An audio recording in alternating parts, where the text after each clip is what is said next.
რაღაცნაირი საოცარი მომენტი არის ჩემს ცხოვრებაში და გონია რომ აი ამაზე მნიშვნელოვანი არაფერი არ გამიკეთებია და რაღაცნაირად უზომოდ ბედნიერი ვარ, მაგრამ ჩემს გულში აქვს ყველაფერს თავისი ადგილი და ძალიან დიდი ადგილი აქვს ჩემ ქვეყანას და აი ამ ბედნიერების იქით კიდე არის ძალიან დიდი სევდა, რომელიც აბსოლუტურად პირდაპირ კავშირშია იმასთან, რაც დღეს ხდება საქართველოში. აი ესანეს დაბადებამ კიდე უფრო მეტად დამაფიქრა, რომ უბრალოდ კიდე უფრო მეტად მომიმატა ნერვიულობა და მღელვარება ჩემს სამშობლოსთან დაკავშირებით, იმიტომ რომ მე 39 წლის ვარ და არასდროს აი ამ წლების განმავლობაში არ მიფიქრია თუ თავს ამოვყოფდით აი ესეთ უბედურებაში, რაც დღეს ჭირს ჩვენ ქვეყანას. ეს მართლა უბედურება, ეს დიდი ტრაგედია,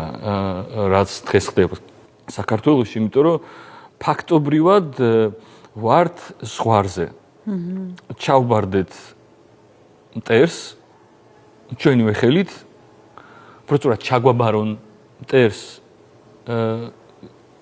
მათი ხელით, ან ქართველების ხელით, დავკარგოთ ქვეყანა, დავკარგოთ ყველაფერი აბსოლუტურად, ჩვენი თვითმყოფადობა და გავნადგურდეთ საბოლოო ჯამში. ხო, იმიტომ რომ ჩვენ ვიცით ხა მაგალითები და ვიცით რუსული ნარატივები და ზოგადად ვიცით მათ ჭირდებათ მხოლოდ მონები.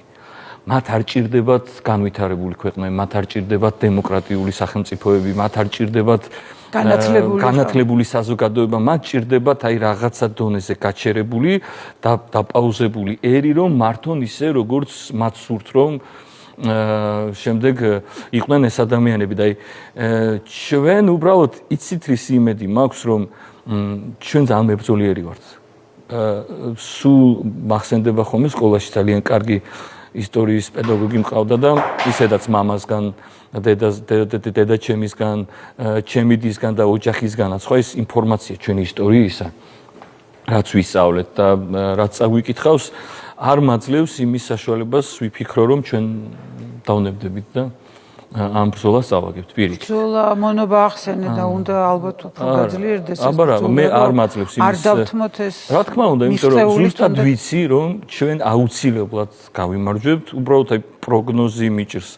ეს იქნება დღეს, ხვალ თუ 1 წელიწადში თუ 3 თვეში და